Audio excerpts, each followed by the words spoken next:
Hey, Stephen Yonah here at High Octane Classics in Auburn, Massachusetts with another high octane walk around. This time, Chevrolet's Little Pal, which is what Camaro loosely translates to in French, Little Pal. And it is a Little Pal. In fact, this car was a Little Pal to a lot of Chevy lovers who otherwise had to buy a Mustang in 65 and 66. Well, 67, the first year, a total of 220,906 Camaros were sold. And check this out, the same year, 1967, about that many Mustang sales dropped versus 1966. So the Camaro was Chevrolet's answer to the Mustang in the pony car market, and it immediately began to erode Mustang sales as, again, Chevy fans were able to buy their own Chevrolet designed and powered pony car.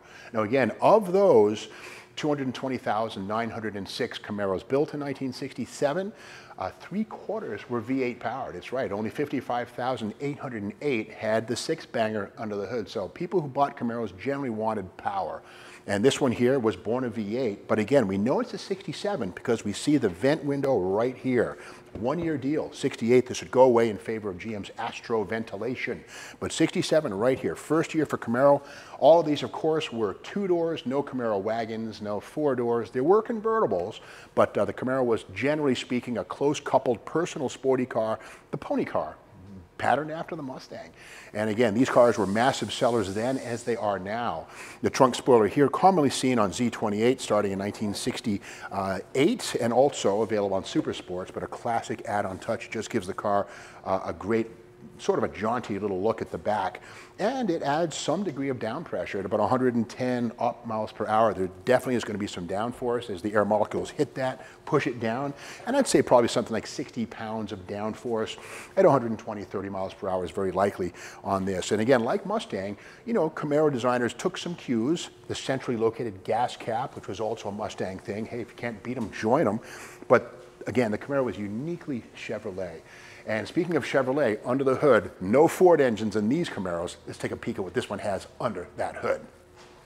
Now, before I pop the hood on this Camaro, we have to examine the hood itself. We see here the cowl induction bulge. This, of course, came along in 1969 as a factory option. This is an aftermarket steel replica, nothing wrong with that. But the beauty of this is that when the car is going down the road, air strikes the windshield here, but it actually creates a bit of a turbulent area here, which forces, it's a pressurized area that actually can be taken advantage of if you create an opening. And so the cowl induction hood absolutely functions to draw higher pressure air from the base of the windshield into the engine for a slight form of supercharging, very, very slight. But with that said, cooler air from the outside is way better than under hood air, which can be sometimes 200 plus degrees.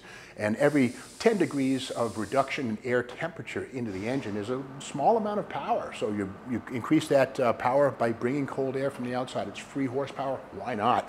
Now this one here is a rally sport.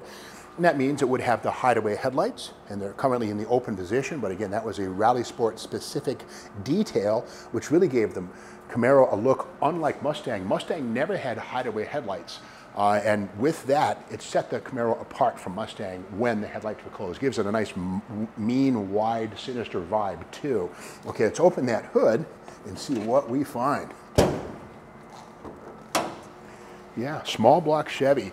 And again, we have to remember the Ford V8 used in Mustangs didn't arrive until 1962. Meanwhile, the Chevy small block came along in 1955 and really revolutionized Detroit, the youth market, and really transformed Chevrolet overnight from a spinster's car, if you will, to one of the hottest cars on the market.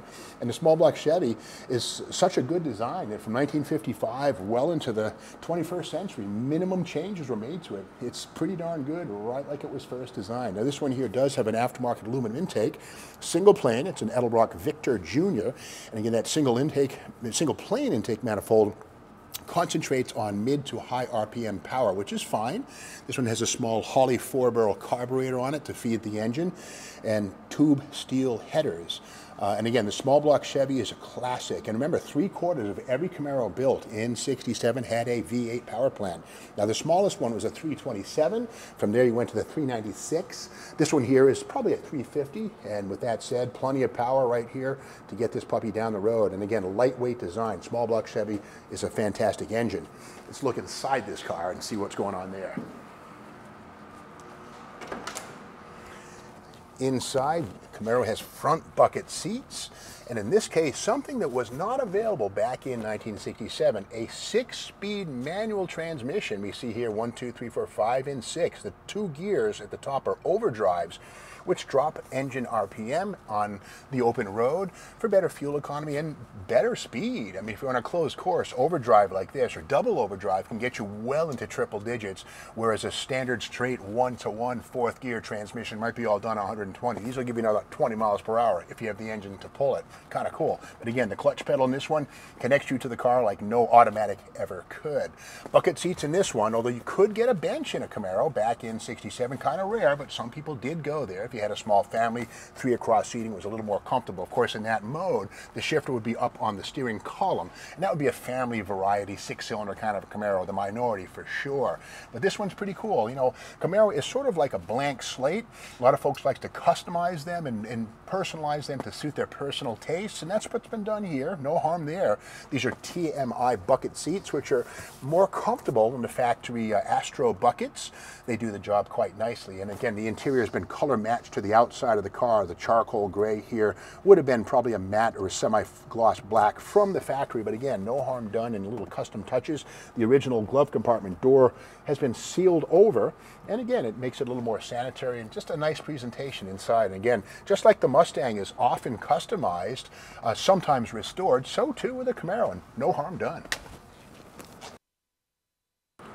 The personalization on this particular Camaro continues with the paint scheme. Again, sort of a nice charcoal gray and black two-tone with a nice tasteful thin blue pinstripe down the side to separate the horizontal surfaces here from the vertical ones. A pretty looking car, and again, aftermarket 18-inch wheels front and rear. And again, these are done typically to most Camaros. Restoration's a cool thing to do too, but personalizing it, hey, no harm done there either if it's done tastefully like this one.